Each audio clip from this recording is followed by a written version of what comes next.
Thank you very much, everyone. And I'd like to start by saying that our country is doing very well.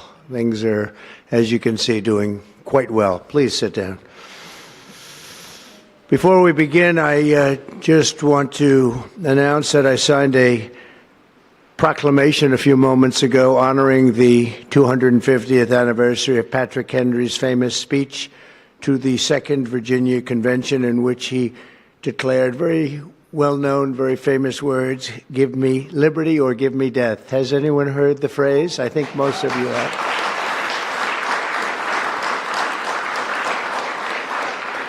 And moments ago, I also signed an executive order to dramatically increase production of critical minerals and rare earths. It's a big thing in this country, and as you know, we're also signing agreements in various locations to unlock rare earths and minerals and lots of other things all over the world, but in particular Ukraine. We're doing very well with regard to Ukraine and Russia. And one of the things we are doing is signing a deal very shortly with respect to rare earths with Ukraine, which they have tremendous value in rare earth, and we appreciate that. And we spoke yesterday with, as you know, President Putin and President Zelensky, and we would love to see that come to an end, and I think we're doing pretty well in that regard. So hopefully we can save thousands of people a week from dying. That's what it's all about. They're dying so unnecessarily, and I believe we'll get it done. We'll see what happens, but I believe we'll get it done. Today we take a very historic action that was 45 years in the making. In a few moments, I will sign an executive order to begin eliminating the federal Department of Education once and for all.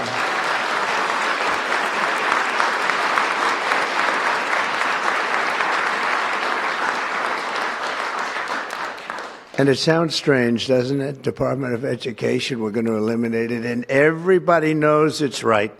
And the Democrats know it's right, and I hope they're going to be voting for it, because ultimately it may come before them. But everybody knows it's right, and we have to get our children educated. We're not doing well with the world of education in this country, and we haven't for a long time.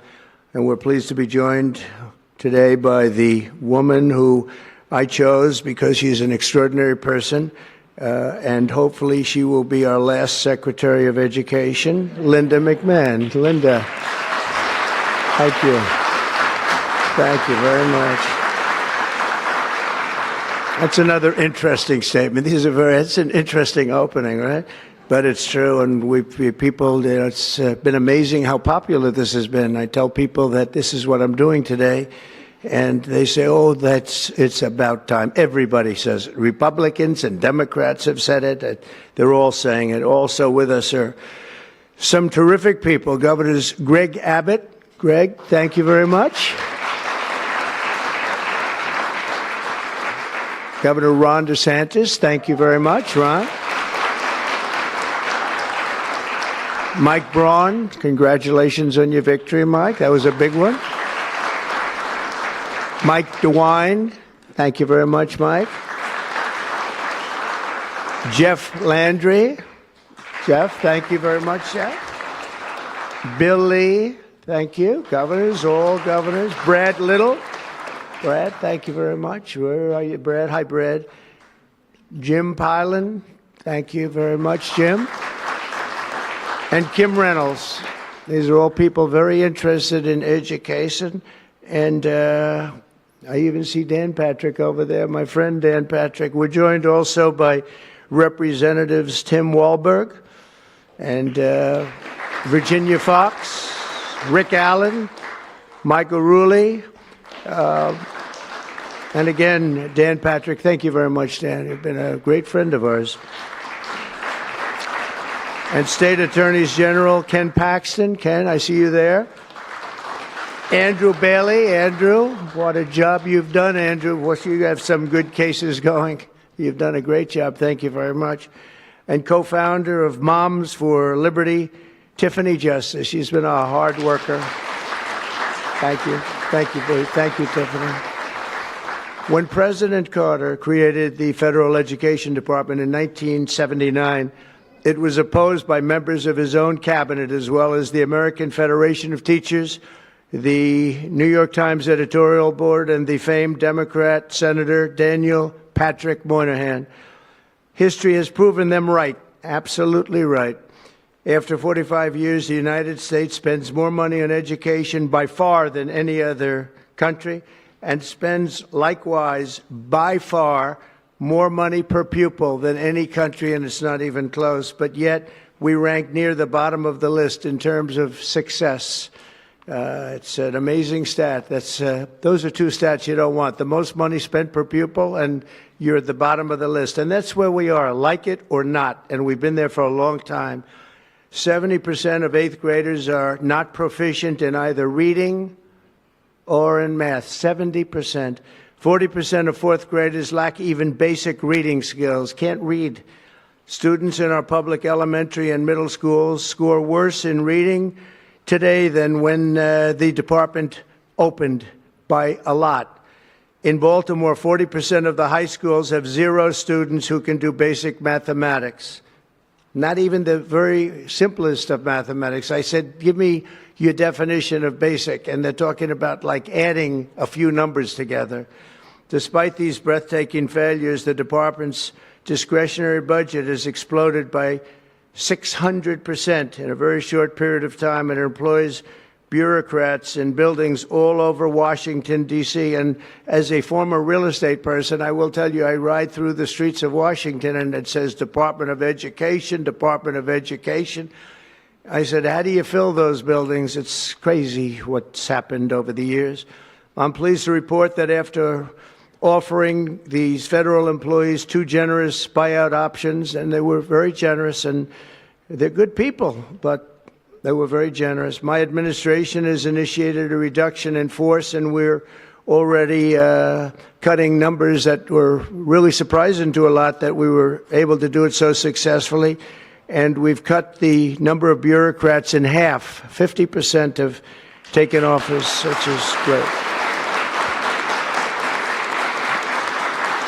Thank you. Under the action I'm taking today, a small handful of Democrats and others that we have employed for a long time, and there are some Republicans, but not too many, I have to be honest with you.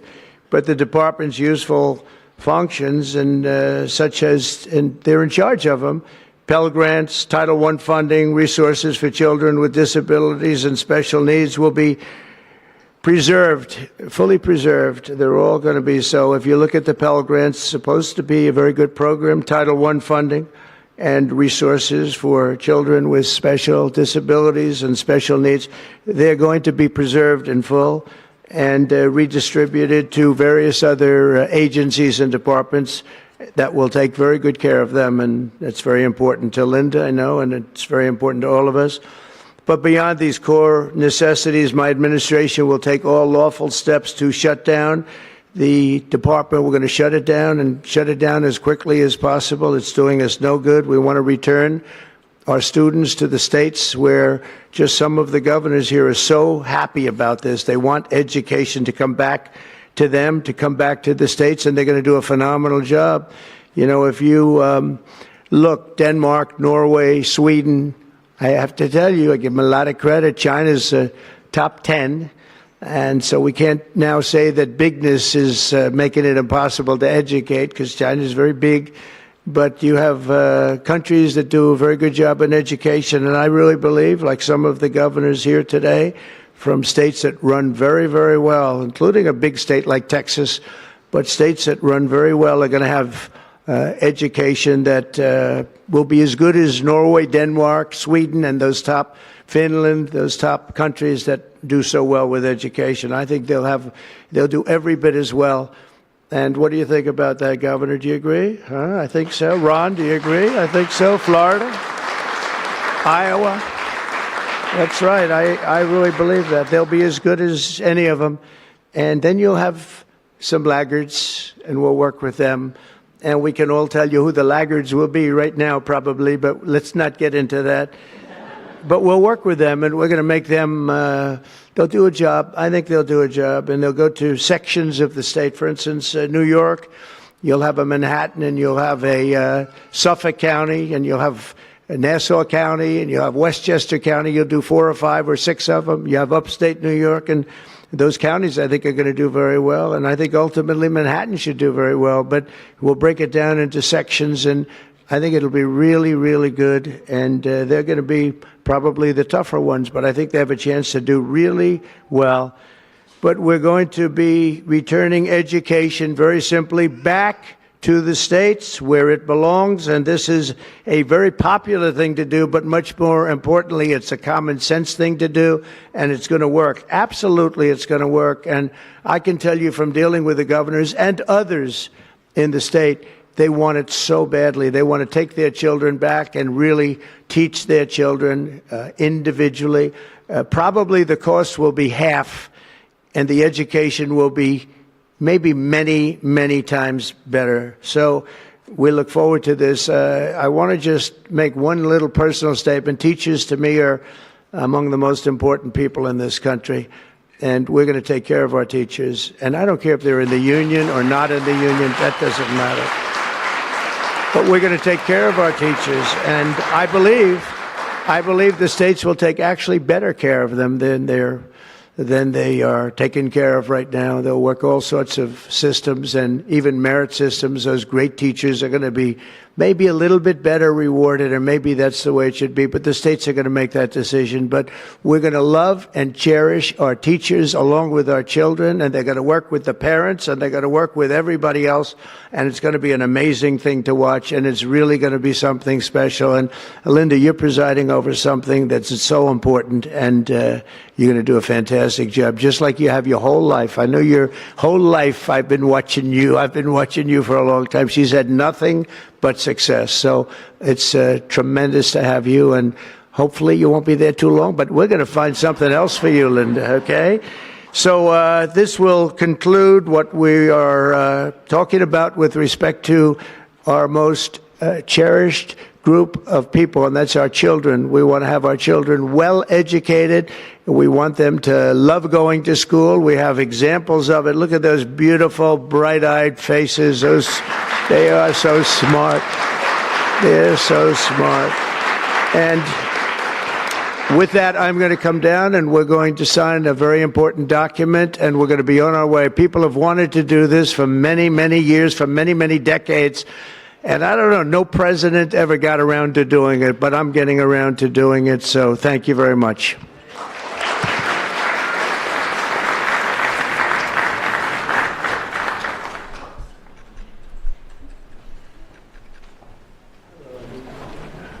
Good-looking people here.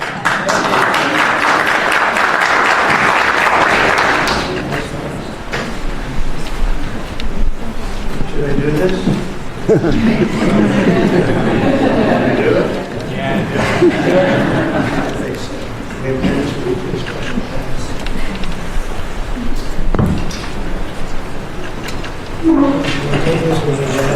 It was very lucky. I signed another document that turned out to be very good for the country, and I said, let's use that same pen. I don't know, is anybody superstitious? Ron, are you superstitious? Let's use that same pen.